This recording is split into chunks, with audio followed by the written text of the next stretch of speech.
It's Bola Tinubu's second state broadcast since becoming president in May. It comes after his controversial decision to end petrol subsidy. It's led to soaring food and petrol prices. In his nationwide address, Tinubu again justified the removal of the subsidy, saying Nigeria has saved 1 trillion naira in the 2 months since its removal. He acknowledged the rise in the cost of living and announced a few programs and palliatives that will help Nigerians across socioeconomic brackets. Here's a look at Tinubu's speech. For several years, I have consistently maintained the position that the fuel subsidy had to go. This once beneficial measure had outlived its usefulness. The subsidy cost us trillions of naira yearly. Such as a vast sum of money would have been better spent on public transportation, health care, school, housing, and even national security.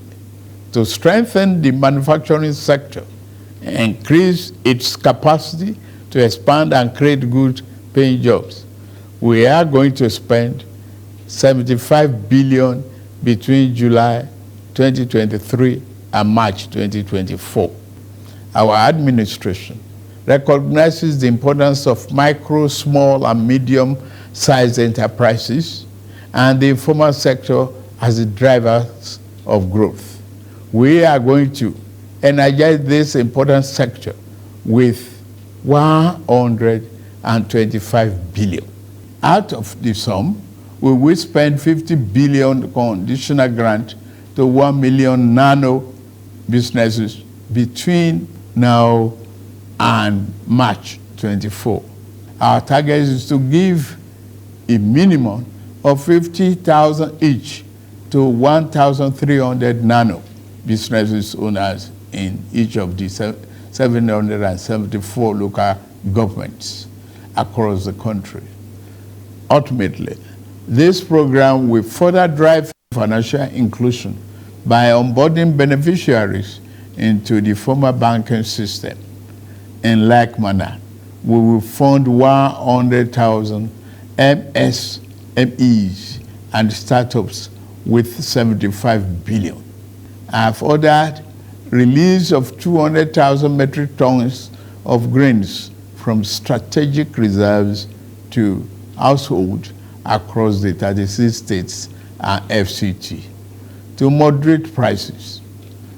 We are also providing 225,000 metric tons of fertilizer, seeding, and other inputs to farmers who are committed to our food security agenda. Our plan to support cultivation of 500,000 hectares of farmland and all year-round farming practice remain on course. To be specific, 200 billion out of the 500 billion approved by the National Assembly will be disbursed as follows. Our administration will invest 50 billion each to cultivate 150,000 hectares of rice and maize. 50 billion each will also be earmarked to cultivate 100,000 hectares of wheat and cassava. Part of our program is to roll out buses across state and local government for mass transit at a much more affordable rate. We have made provision to invest 100 billion between now and March 2024 to acquire minimum of 3,000 units of 20-seater CNG fuel buses. In the same vein, we are also working in a collaboration with the labor unions to introduce a new national minimum wage for workers. I want to tell you, our workers, that your salary review is coming. It's Dr. Sam Amadi and our Director of News and Politics Editor, Sambo, join us now to take a look at these issues. Welcome, gentlemen, to Newsnight. Thank you. Let's start with Dr. Sam right in the studio, Dr. Amadi. The president kept talking about the nano economy and the nano businesses. Is that a hint that the small, medium enterprises are disappearing? Not really. I mean, he at some point he mentioned the small, medium enterprises. His speech, first, the speech reads more like what we call industrial policy. You know, a big maybe rollout of his economic policy, but doesn't really address the immediate challenges or impact of the subsidy. Now, you see, the problem is that the subsidy impact has to be tracked. How does it impact people? Workers who are going to pay more for movement. Rural women who are going to pay more, even though they're not big commuters, but they're going to pay more for dailies. Food is critical part of the problem. Supplies, healthcare, everyone's going to impact in different ways. So what I heard the president talk about, the nano economy, by the way, not well defined in terms of Nigerian policy template. We don't know. There are so many rhetoric that came up today, and I think this is a speech, good articulation, good optics. You know, he came out in terms of communicational excellence, came out well. But look, if you do a critical analysis of the speech, really, it's more fanciful than real. I mean, too many of those billion going to so-called new enterprises, 75 or so of them going to 1 billion in terms of credit. Now, all these things will sound well to people in the private sector in terms of industrial policy, how the government intends to grow the economy. But down to the immediate basic of palliatives, this does not address it. And that's where I see labor struggle, because they're going to ask themselves, in the next 3, 4, 6 months, how will, for example, giving 1 billion to enterprises that you hope that they will be champions, I mean, what we call economics, choosing winners, how does that really mitigate the crisis people are facing at diverse level? The president says, look, there are going to be crises, people are suffering, but these rollouts, you know, some of them rhetorical, basically. I mean, if you look at the numbers, there are a lot of mumbo jumbo. But clearly, they may make sense if we see the implementation policy plan in terms of macroeconomic or in terms of industrial policy. But they don't address, really, the immediate challenge of the fact that you have moved fuel from 108 something to 500 or 600 something, and that the multiplier effect of this is that people are going to travel from here to east, for example, Lagos, are going to have triple the price. Again, he talked about student buses. Now, I remember IBB at the wake of the SAP riot, you know, giving students buses, level NSA buses. How much these buses for SUG that some SUG president can use and they move around, how would this really address what the issue? So a mixed bag. Some high-level macroeconomic economic growth initiatives, but what I don't see how in the short to medium term they're going to address palliative. And again, last point, subsidy is easy to remove, but it's difficult to mitigate the impact of a generalized subsidy like the fuel subsidy. That's what we're seeing. So these big policy initiatives, first, they're not grounded with a institution plan, and secondly, they don't speak to the immediate concern of the people. Somna Sambo in our off-site studio, still breaking down the president's speech. First of all, was this speech really necessary in the first place? Does it give a sense of a well thought out program? And just like Dr. Sam Amadi asked earlier, I mean, how really do these interventions that the president has listed in his speech, how will they really address the pain from the subsidy removal?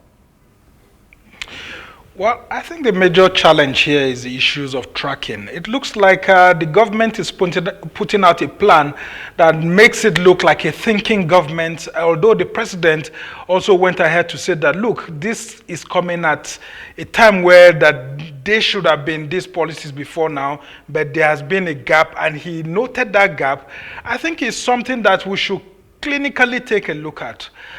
You are calling those businesses, nano businesses that are going to provide 50,000 naira to. Now, this same 50,000 is what an average,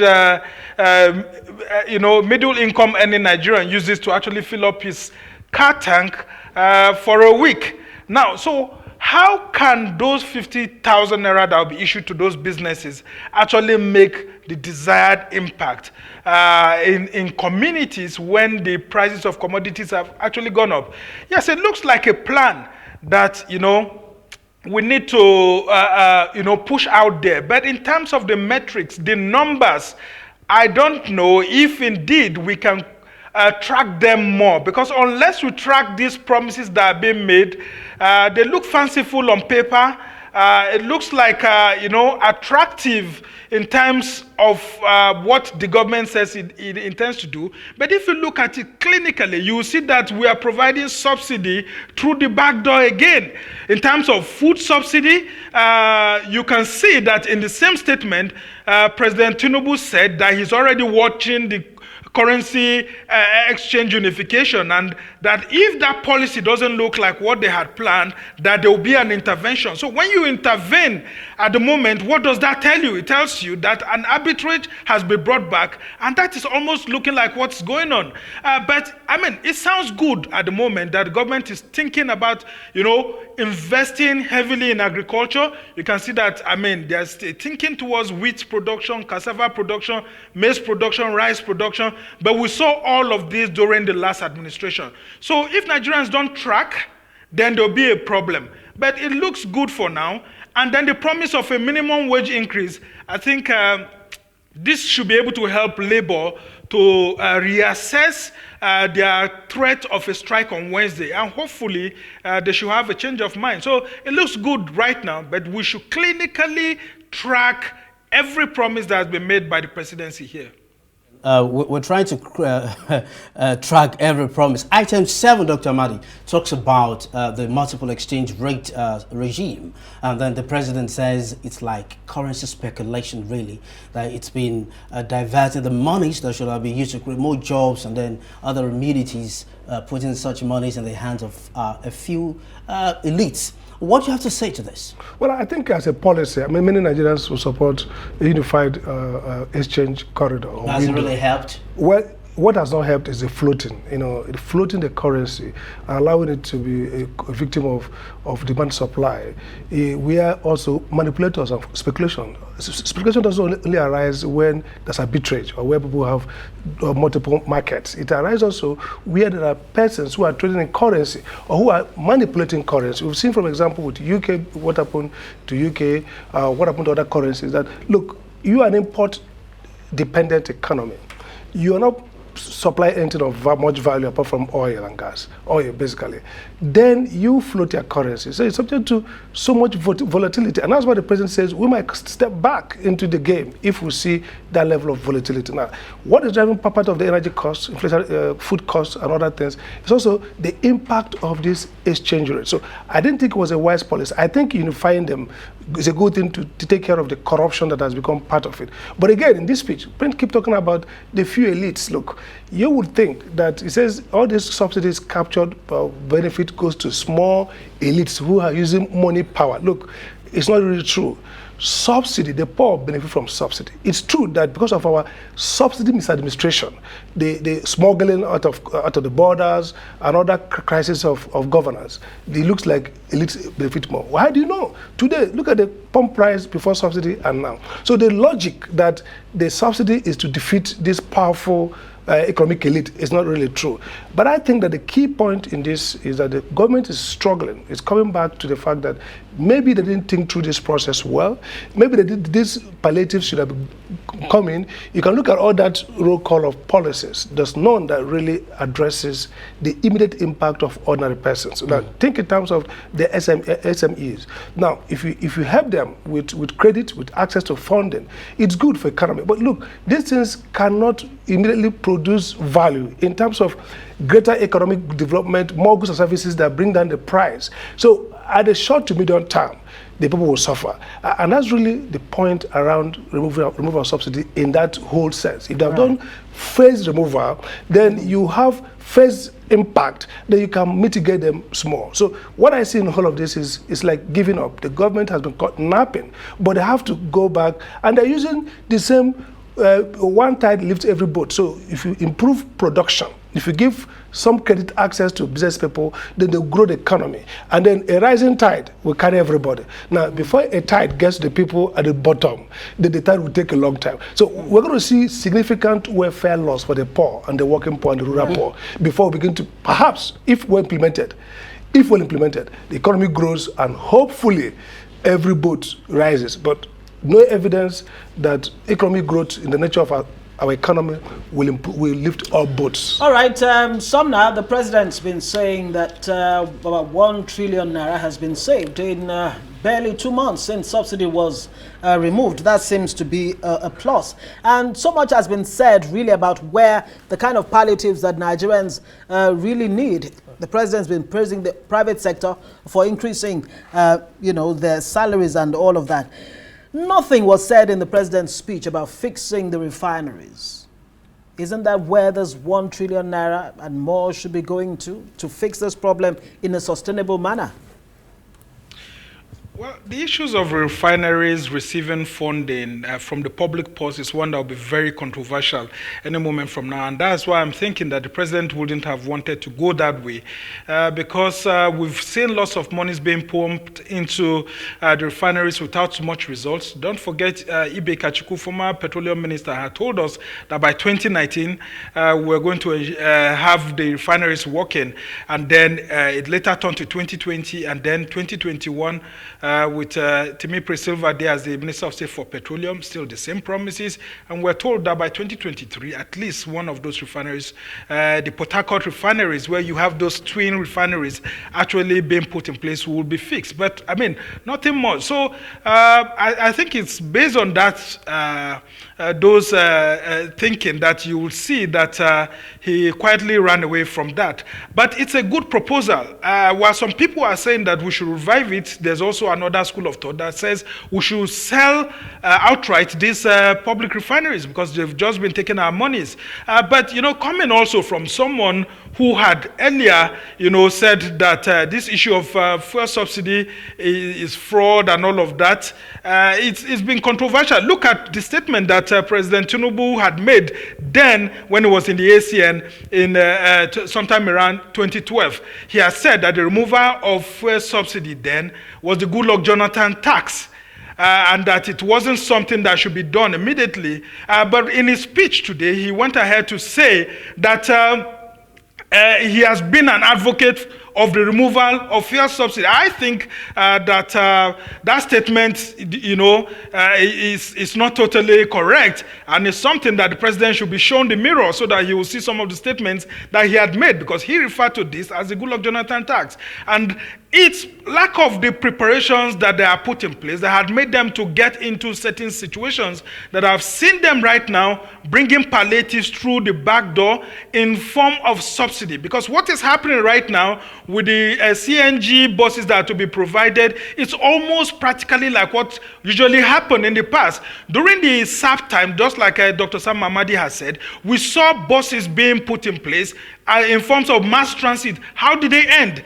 Jonathan period, the same thing happened when there was that proposal to remove the fuel subsidy in 2012. They brought buses and cars, almost nothing so much changed. When Buhari came in 2015, similar situation. And so the question now is that if we are introducing buses and we're saying that we're going to bring CNG powered buses, we're saying 3,000. Is 3,000 enough for the entire country? And then now, you now look into some other areas that they have said, agriculture, they are saying that they are going to give us 500,000 hectares of land to be planted. Excuse me, does the federal government have land more than other than the FCT? They will still have to go into partnership with the state governments, and we know how difficult these things can be. We need solutions that are very swift and very quick. That's why I said that there are some areas where they got some wins, and there are some areas where we need to track very well, and there are some areas that we need to take a look at. When you talk about the industrialists, the access to the funds, how swift can some of these industrialists tap into this so that there will be job creation? Because the economy is contracting at the moment because of this fuel subsidy removal, and you hear them saying that they are going to remove grains from some of the silos and grain reserves. Some of the farmers in the country have been telling us that not much is left in those grain silos, those federal grains reserve that we have. And so the government has to work very hard, because in the past, during the time of the Buhari government, where we had the Ministry of Humanitarian Affairs and then NEMA and all of that, most of the grains that were left in the silos were taken and given out. So the government has to give concrete measures, because if not, what we see happening in Adamawa State will be a child's play, where people are beginning to go to loot warehouses and all of that, because there's hunger in the land. So beautiful as some of these prescriptions are, Nigerians must track them and ensure that the ones that are workable get to reach us, and the 50,000 naira to about 1,300 businesses or so should not go the way of trader money, market money, and all of that. We must see results for them. Thank you very much, Samna. We appreciate your insight tonight. Time will not permit us to talk about the 4 executive orders that the president signed earlier in the month of July. And of course, he made allusion to it during his speech. Thank you very much, gentlemen.